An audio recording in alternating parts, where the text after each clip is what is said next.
Hello friends, അങ്ങനെ നമ്മുടെ യാത്രയുടെ 8ാം ദിവസത്തിലേക്ക് എത്തിയിരിക്കുകയാണ്. നമ്മളിന്ന് കൊൽക്കത്തയിലാണ്. നമ്മുടെ വണ്ടി സർവീസ് ചെയ്യണം, അതാണ് ഇന്നത്തെ മെയിൻ അജണ്ട. അപ്പോൾ അതിനുവേണ്ടി നമ്മൾ രാവിലെ തന്നെ മഴയും നനഞ്ഞ് ഷോറൂമിലേക്ക് പോവുകയാണ്.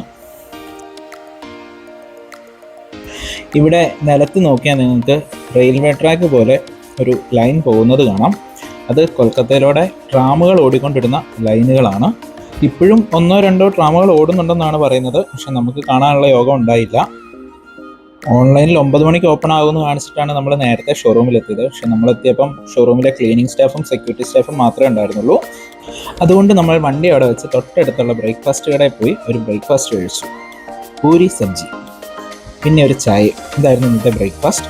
അത് കഴിഞ്ഞ് ഷോറൂമിലെത്തിയപ്പോഴത്തേക്കും ആളുകൾ വന്നിരുന്നു. നമ്മുടെ വണ്ടി അവർ എടുത്തു, ഇന്ന് തന്നെ ചെയ്തു തരാമെന്ന് പറഞ്ഞു. ഇതൊരു അത്യാവശ്യം വലിയ സർവീസ് സെൻ്റർ ആയിരുന്നു. ഒരു കാർ സർവീസ് സെൻ്ററും ബൈക്ക് സർവീസ് സെൻ്ററും ഒരുമിച്ചാണ് ഇവർ നടത്തുന്നത്. ഒരേ കമ്പനിയുടെ തന്നെ സ്ഥാപനങ്ങളാണ് ഇത് രണ്ടും. ഉച്ച കഴിയും നമ്മുടെ വണ്ടി കിട്ടാൻ, അതുകൊണ്ട് ഒന്ന് സിറ്റി കറങ്ങാൻ തന്നെ തീരുമാനിച്ചു. ഞാൻ ഉടനെ ഒരു യൂബറിലൊരു ടാക്സി ബൈക്ക് വിളിച്ചു. പെട്ടെന്ന് തന്നെ വന്നു, ചെറിയ എമൗണ്ടേ ആകുന്നുള്ളൂ. പാർക്ക് സ്ട്രീറ്റിലേക്കാണ് നമ്മൾ ആദ്യം പോകുന്നത്. ഒരുപാട് കടകളൊക്കെയുള്ള ഒരു സ്ട്രീറ്റാണത്. അവിടെ തന്നെയാണ് നമ്മുടെ ഫെഡറൽ ബാങ്കിൻ്റെ സോണൽ ഓഫീസും ഉണ്ടായിരുന്നത്. അപ്പം തന്നെ ഒരു ഫോട്ടോ എടുത്ത് നമ്മുടെ ഫെഡറൽ ബാങ്കിലെ സുഹൃത്തുക്കൾക്ക് അയച്ചു കൊടുത്തു. ഇത് നമ്മുടെ നാട്ടിൽ നിന്ന് കാണാൻ കിട്ടാത്ത ഒരു കാഴ്ചയാണ്.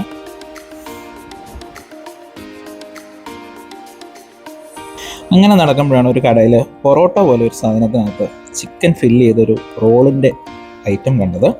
മേടിച്ച് ട്രൈ ചെയ്ത് നോക്കി. 80 രൂപയാണ്, കുഴപ്പമില്ല.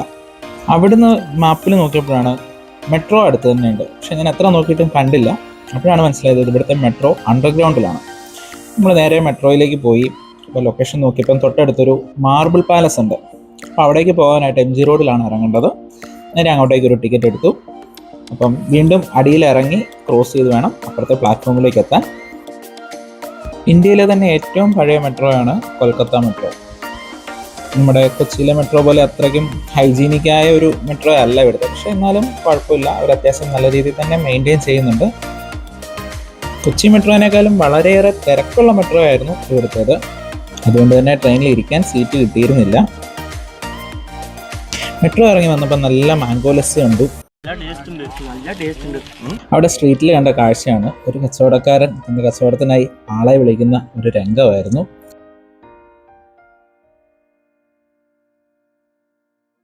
ഇതായിരുന്നു മാർബിൾ പാലസ്. പക്ഷെ ഇതിനകത്ത് നമുക്ക് മൊബൈലോ വീഡിയോഗ്രാഫി ഒന്നും അലൗഡ് അല്ലായിരുന്നു. ഈ പോസ്റ്റ് ഓഫീസിൻ്റെ പിൻകോഡ് കണ്ടപ്പോൾ നല്ല രസം തോന്നി, അതുകൊണ്ട് മാത്രം ഒരു ഫോട്ടോ എടുത്തതാണ്. ശരിക്കും വളർച്ച മുരടിച്ചു പോയ ഒരു മഹാനഗരം പോലെയാണ് എനിക്ക് കൊൽക്കത്ത നഗരം ഫീൽ ചെയ്തത്. ഇവിടുത്തെ കെട്ടിടങ്ങളെല്ലാം പഴയ കെട്ടിടങ്ങളാണ്. പക്ഷേ ആ കാലഘട്ടത്തിൽ തന്നെ ഇത്രയും നല്ല കെട്ടിടങ്ങൾ ഉണ്ടായിരുന്നു എന്ന് പറയുന്നത് അന്ന് ആ നഗരം എത്ര വലുതായിരുന്നു എന്നതാണ് നമുക്ക് മനസ്സിലാക്കേണ്ടത്.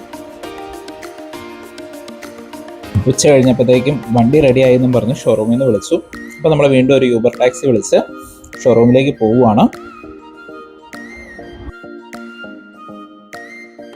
ഇവിടെ നമുക്ക് ട്രാം ലൈനുകൾ നല്ല വ്യക്തമായിട്ട് കാണാൻ പറ്റുന്നുണ്ട്. എനിക്ക് വണ്ടി എടുത്തു വന്നപ്പം ഈ ട്രാം ലൈനിൽ കയറി ഞാൻ വണ്ടി മറിയേണ്ടതായിരുന്നു. എന്തോ ഭാഗ്യത്തിന് കൊൽക്കത്തയിലെ റോഡ് ടെസ്റ്റ് ചെയ്യാതെ രക്ഷപ്പെട്ടു. രാത്രിയിലും ഇവിടെ നല്ല മഴയായിരുന്നു. ഭക്ഷണം കഴിക്കാൻ വേണ്ടി പുറത്തേക്ക് ഇറങ്ങിയപ്പോഴും നല്ല മഴയുണ്ടായിരുന്നു.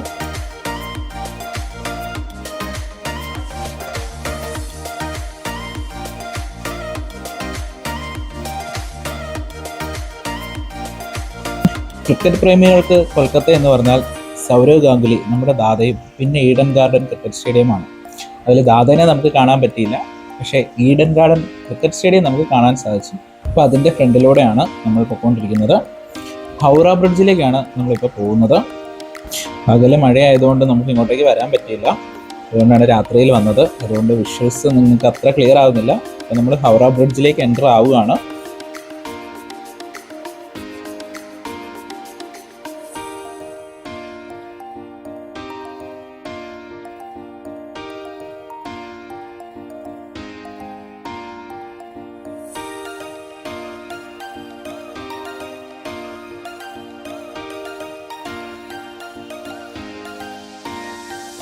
ഹൗറ ബ്രിഡ്ജിൻ്റെ ദൂരെ നിന്നുള്ളൊരു കാഴ്ചയാണിത്.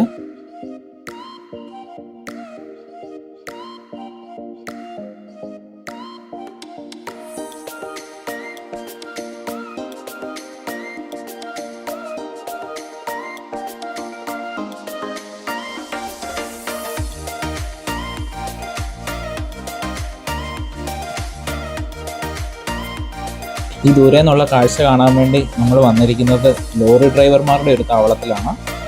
ഏത് മഹാനഗരത്തിൽ ചെന്നാലും അവിടുത്തെ ബിരിയാണി നമുക്ക് മസ്റ്റാണ്. ഈ കടയിൽ നിന്നായിരുന്നു ഇന്നത്തെ നമ്മുടെ ഫുഡ്. ഇതാണ് നമ്മൾ മേടിച്ച ബിരിയാണി. നല്ല ബിരിയാണി ആയിരുന്നു. നാളെ നമ്മൾ സിലിഗുരിയിലേക്ക് പോവുകയാണ്.